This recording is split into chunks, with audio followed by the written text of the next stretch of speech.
મિત્રો કેમ છો? ફરીથી એકવાર નવા એપિસોડમાં આપનું ઘણું બધું હાર્દિક સ્વાગત કરું છું. અને આજના એપિસોડમાં આપણે જે પણ હું તમને એક એવા વ્યક્તિને મળવાડવાનો હતો કે જે એક કામથી બે પ્રકારની આવક મેળવે છે અને એ ઓલરેડી સિઝનેબલ મેળવે છે, કે કાયમ માટે નથી મેળવતા, પણ એમની જગ્યાએ એક એમના ફ્રેન્ડ સર્કલમાં બીજા 3 વ્યક્તિનો એવો ઉમેરો થયો છે કે જેના આધારે આપણને ઓલરેડી આજના ટાઈમમાં જે આપણે ગૃહ ઉદ્યોગ કરવાની કોશિશ કરતા હોઈએ છીએ કે ઘરે બેઠા આવક કરી શકીએ એવા ઘણા બધા માધ્યમો હોય છે, પણ ગામડા લેવલે જોવા જઈએ તો ઓછું શિક્ષણ યા તો પછી આપણને કોઈ કહેતું ના હોવાથી આ વસ્તુની ખાતરી નથી હોતી. તો આજે આપણને મતલબ જે પણ મિત્રને આમંત્રણ આપવાનો હતો એમની સાથે જે પણ મિત્રો છે, બીજા એક્સ્ટ્રા મિત્રો, જેમની મુલાકાત પણ મારી મુલાકાત એમની સાથેની નવી છે, તો થોડી ઘણું ઇન્ટ્રોડક્શન એમની જોડે લઈ લઈએ. એ પણ ઓનલાઈન વર્ક કરે છે અને ઓફલાઈન વર્ક કરે છે અને એક કામમાંથી બે પ્રકારની આવક મેળવે છે અને એ પણ સિઝનેબલ.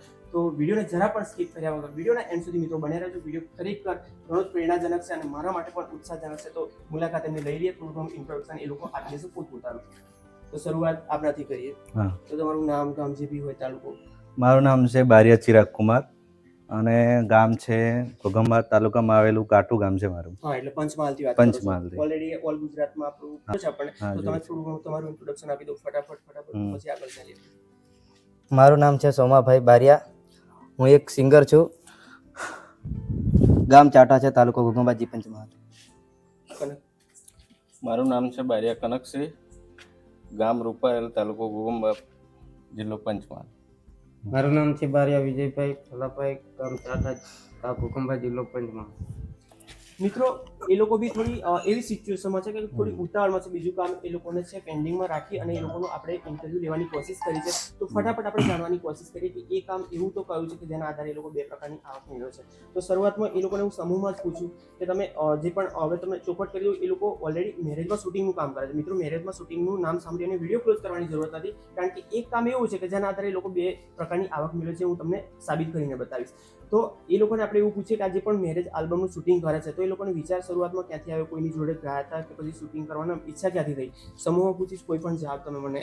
તો મતલબ તમને આમ ક્યાંથી આમ ઈચ્છા થઈ કે ચલો મેરેજ શૂટિંગ કરવું જોઈએ? કારણ કે આજના ટાઈમમાં બધા આ એરિયામાં એવું હોય છે કે ઓલરેડી સેન્ટિંગમાં જતા હોય છે બધા. હા. તો તમને ક્યાંથી એવું વિચાર આવ્યો કે ચલો આ છોડીને આ જ કરવું? પહેલા હું મોબાઈલ શોપની દુકાન હતી મારે. હા.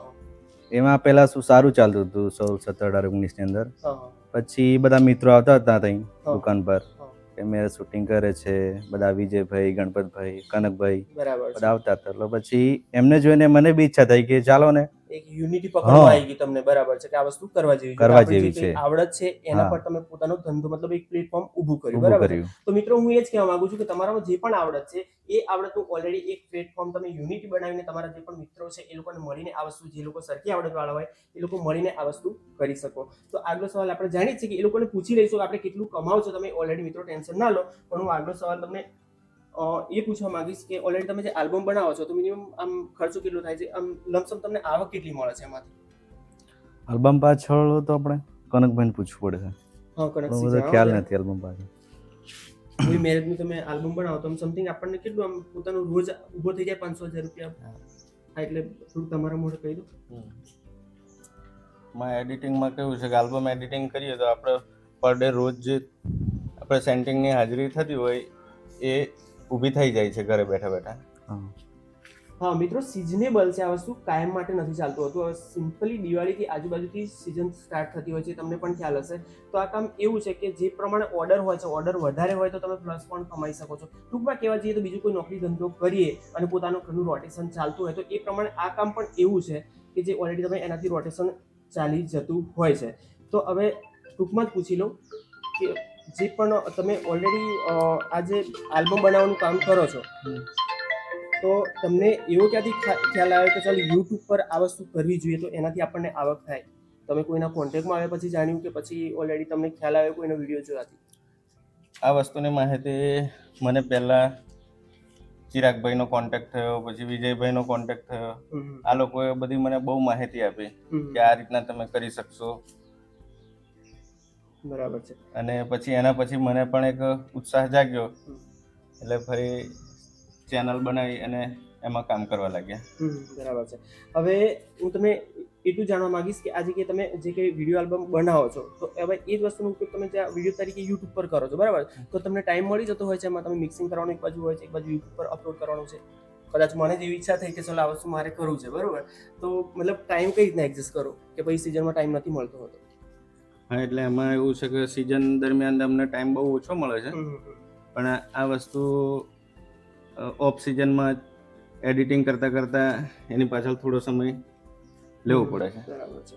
હવે એક વસ્તુ પૂછું, ચિરાગભાઈને પૂછું કે આમાં માની લો કે કોઈ અત્યારે આપણને કોઈ યુવા માણસ જોઈ રહ્યો છે જે લોકો કોલેજ કરે છે College યા તો ઓછું ભણેલા છે, બરાબર છે, હા, હા. તો એ લોકોને કોઈ આવા પ્રકારની કોઈ પોતાની આવડત હોય, બરાબર છે, કે જે રીતે બરાબર. આપણે ટેક વિડીયો બનાવું છું, હા. કે જે રીતે હું તમારું ઇન્ટરવ્યુ લઈ રહ્યો છું, બરાબર તમે ઓલરેડી એક ટીમલી ક્રિએટ હા. કરો છો, બરાબર છે, તો બરાબર કોઈનું મનોરંજન કરો છો, તો હા. આવી પોતાની કોઈ સ્કિલ હોય અને હા. એ વધારે ભણેલા ના હોય હા તો એ લોકો યુટ્યુબ પર કામ કરી શકે. હા કરી શકે, બરાબર ચોક્કસ છે, તો એ લોકોને કદાચ જરૂરી માર્ગદર્શન હોય તો કોઈનો સહારો લઈ શકે એવું લઈ બને શકે ને? લઈ કે આ શકે. ઘરમાં કોઈ ભણેલી વ્યક્તિ હોય યા તો પછી ઓનલાઈન વિડીયો જોઈ શકે, એના જોઈ આધારે શકે. માહિતી મળી જાય, હે ને? હમ. ઓલરેડી આમ તમે આમ આજ સુધી જે કંઈ વિડીયો અપલોડ કર્યો પહેલામાં પહેલો યુટ્યુબ પર, તો હા. ચિરાગભાઈ તમને પૂછું હા. કે એમાં તમારા તો મિત્રો સારા એવા એમના સબસ્ક્રાઇબર છે ઓલરેડી. હું ચેનલમાં એમની લિંક પણ આપી દઉં છું ડિસ્ક્રિપ્શનમાં, 4 મિત્રોની.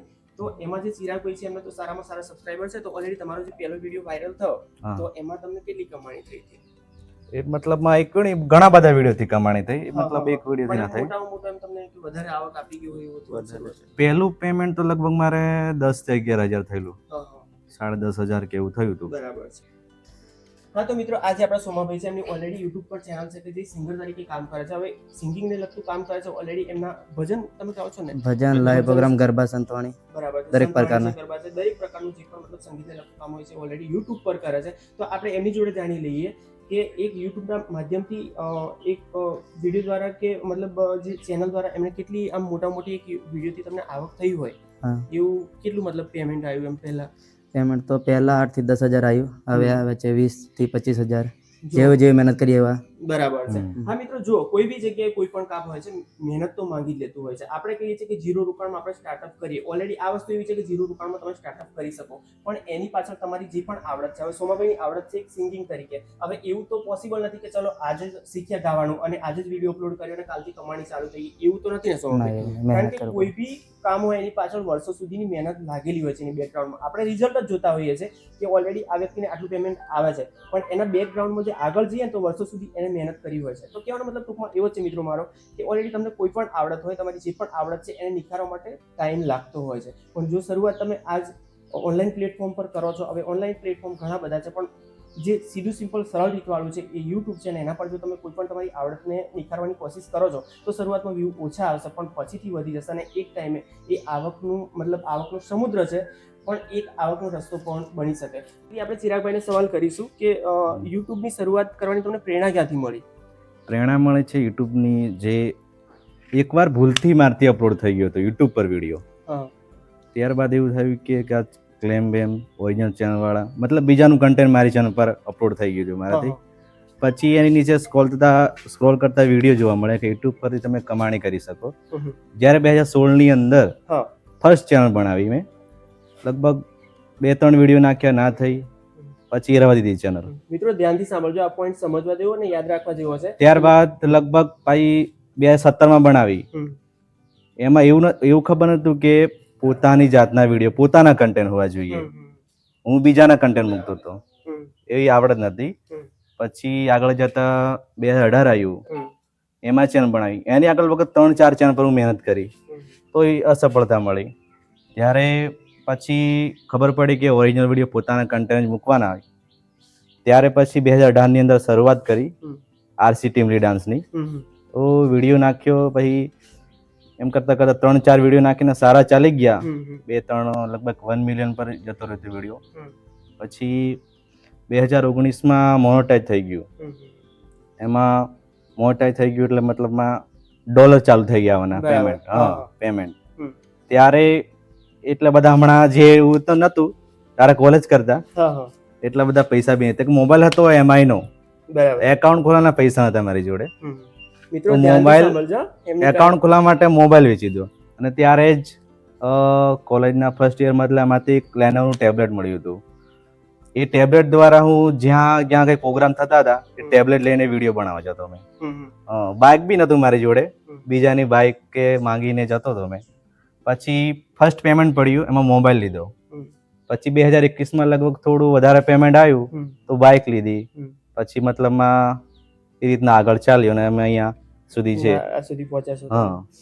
તો જોયું ને ચિરાગભાઈએ કેટલી બધી સ્ટ્રગલ કરી છે. કોઈ પણ વસ્તુ એક દિવસમાં પોસિબલ નથી. આગળ એમની જે કહાની એમને વાત કરી કે 2016 થી શરૂઆત કરી અને ત્યાં જઈને 19-20માં એમને સફળતા મળી. તો ત્યાં સુધી ટકી રહેવું એ જ મહત્વનું છે, કારણ કે એકવાર ચેનલ બનાવી, મિત્રો ચેનલ બનાવી અને જો કોઈ પણ પ્રોબ્લેમ થાય ને તો માણસ એટલો બધો હતાશ થઈ જતો હોય છે માનસિક રીતે કે બીજી વાર ઊભા થવું એ જ ઇમ્પોસિબલ લાગતું હોય છે.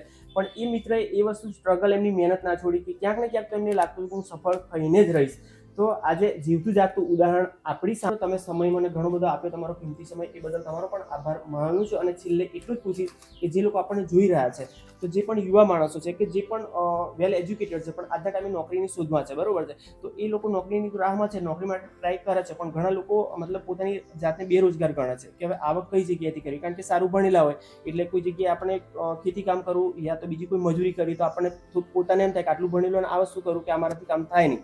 તો એ લોકોને તમારું શું કહેવું છે કે આવું કામ કરાય કે જેને ઓનલાઈન પ્લેટફોર્મ પર કે ઓનલાઈનથી મતલબ આપણને એક આવક થાય ઓનલાઈન કામ કરીને? તો તમારા બધાનું શું કહેવું છે યુવાઓને કે આ કામ કરવું જ જોઈએ? હા, કરવું જોઈએ. સાંભળ્યું ને મિત્રો? તો તમને એવું જ કહેવા માંગુ છું હું પણ કે આજના ટાઈમે ઓનલાઈન વર્ક કરવું જોઈએ જેનાથી સારી એવી આવક મળી શકે પણ સમય લાગે. અને પોતાનું જે પણ કામ આવક માટે આપણે ઓલરેડી ઘર ચલાવવા માટે કરતા હોઈએ છીએ એની સાથે સાથે કરવું જોઈએ ને. જે પણ ધંધો આપણે ઓલરેડી કરીએ છીએ એની સાથે સાથે પાર્ટ ટાઈમ આ વસ્તુ કરવી જોઈએ. અને જ્યારે એવું લાગે કે ચલો આમાંથી આવક આપણી વ્યવસ્થિત થાય છે તો પછી એ કામને તમે મતલબ આવજો કે બાય બાય કહી શકો. તો વેલ મિત્રો, તમને મળીને ઘણો જ આનંદ થયો. તો thank you so much. Welcome. તો મળીએ મિત્રો આવતા વિડીયોમાં ફરીથી એકવાર નવું જ કંઈક માહિતી સબર લઈને. જો યોગ્ય લાગ્યો વિડીયો તો એક લાઈક જરૂરથી કરી દેજો અને કંઈક જણાવ્યું હોય તો કમેન્ટ બોક્સ ખુલ્લું છે આપણા માટે. મળી ફરીથી એકવાર, ત્યાં સુધી આપણે જય ભારત.